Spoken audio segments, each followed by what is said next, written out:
The speaker last time that 100% of pro formas are wrong, right? Because it's always just a guess. You're trying to make your best guess. But where do you see investors like really trip up in their pro formas? Like, what are the things that you see folks just consistently get wrong, and you could give some recommendations on how not to make those mistakes? Sure. I think that there are a lot that I think that are pretty common.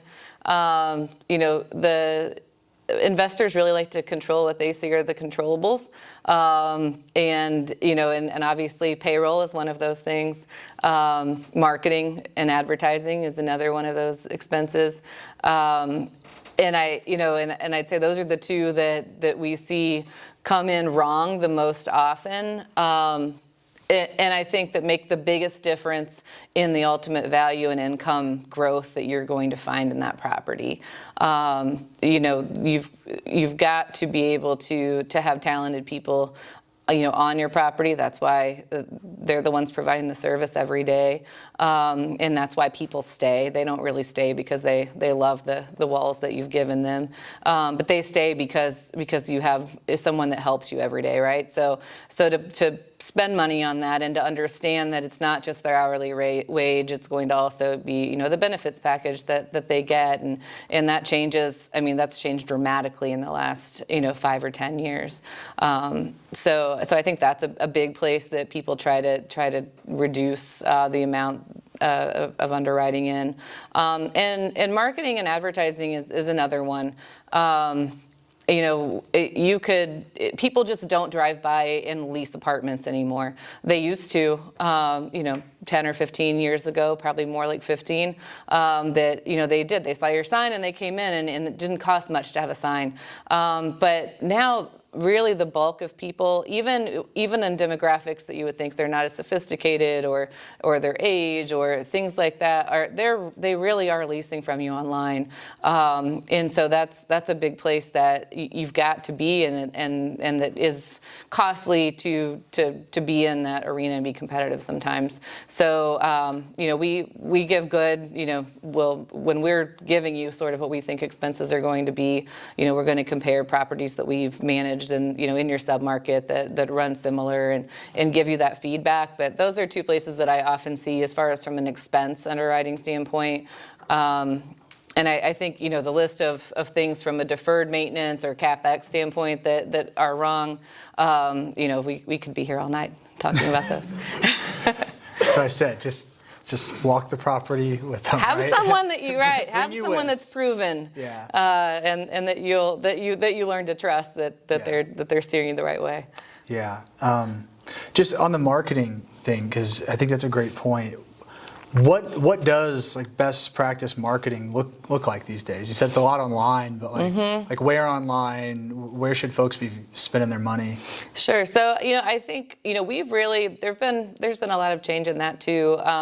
CoStar has taken over the world. Apartments.com has taken over the world, and now.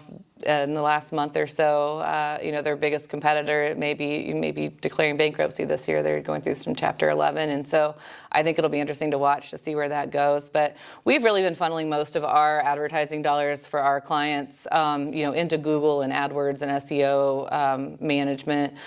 We want to promote your specific property and not send someone to apartments.com where they're going to see 30 others maybe before they really get to yours. And so we work with a boutique marketing firm that's what they do. So they have a team of Google experts, because Google also changes the way we do things and what works right. Sometimes weekly. And so for the last couple of years, we've really been focused on trying to funnel as many of our marketing dollars for our clients as we can,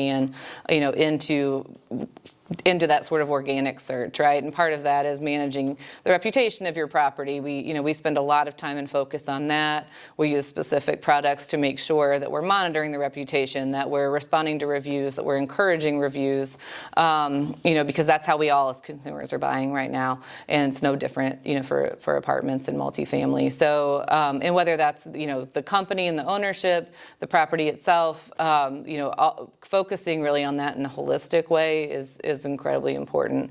So, and I think then also, partnered with that is that you have to have online tools for people to interact, with their apartment, right? They have to be able to lease online because a lot of times they're moving from out of town, and it's going to be much easier for them. You need to be able to give them, really a walkthrough 3D tour online. They can see it that way. They can apply online. They can qualify. They can set up everything that way. And so having that seamless portal in place, and we make changes to that all the time too. But I think having those, we just try to remove all the barriers of entry and make it as easy as possible. So I think and I think that sort of that's administrative costs and sort of that's really marketing costs. And so those kind of overlap, I think, a lot more today than they did before.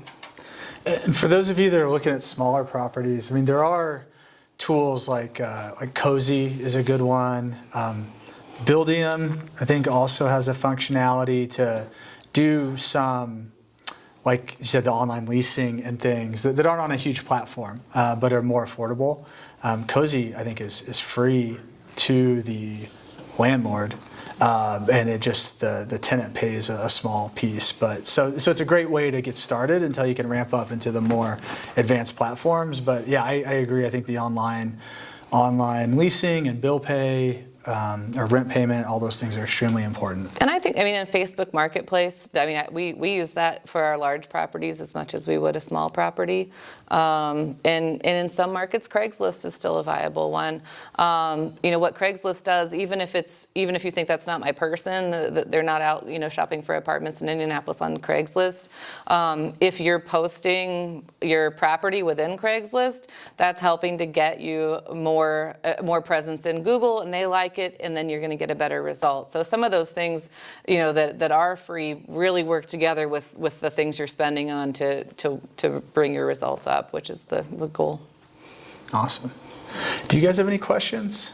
I did have a question about kind of at what unit count is it makes sense to start bringing in kind of like a third-party property manager? Because I know you mentioned 100 plus for us. Yeah, I get requests though a lot.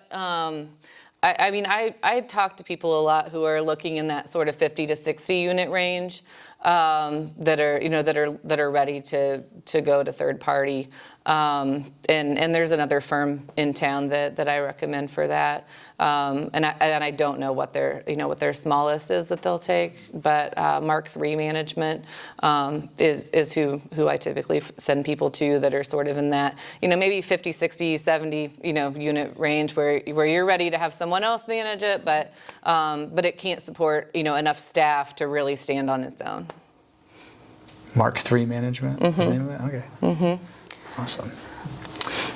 Is there, I guess, how do rates change as you kind of start from the smallest, and kind of go up? I mean, how does that affect the management fees? As far as management fees? Yeah. Sure. Typically, and I would suppose everyone's a little bit different, we have sort of minimums that we start with. So a lot of times, whether it's a small property or whether it's a property that may just be, your strategy may be a real dramatic value add where we know we're going to tank the occupancy in order to do a really big renovation, and we know there's going to be a lot of fluctuation with revenue, that we'll have, typically everything we do is on a % range.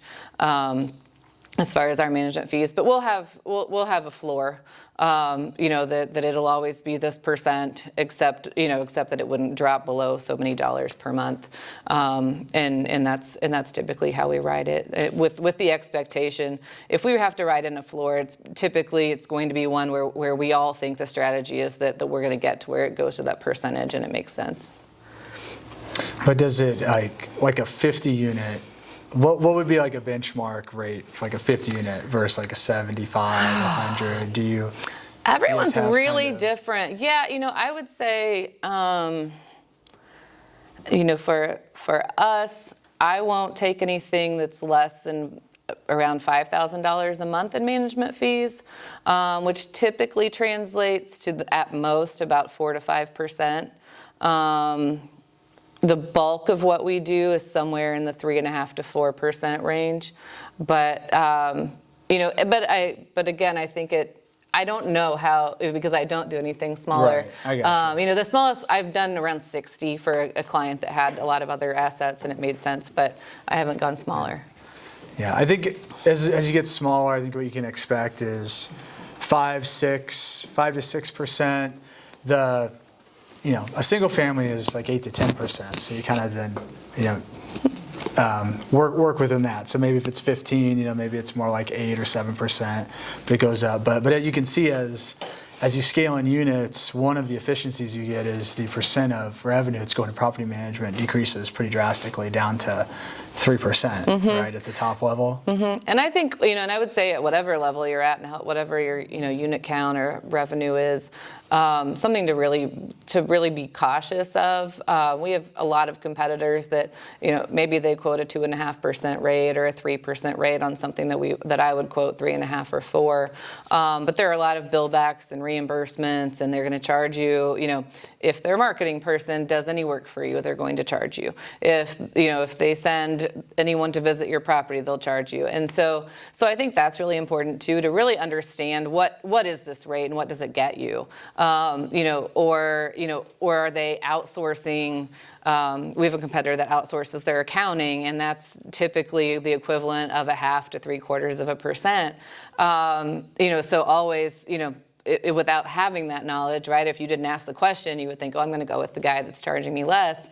So I think just like anything else, right? The menu of services for what that management fee includes can vary wildly from one firm to another, and I think that's something that we've kind of always touted ourselves as the Southwest of property management, right? Like it's all in there. We want to service your property, we want it to be full service, and we don't want you to be worried about, if I set foot on your property, what does that do to your bill that month? And so that's something that we've been really, always try to be very cautious with our clients to make them understand that we're going to do whatever that takes, and it doesn't require extra money on top of a base fee. Gotcha. How about setup fee?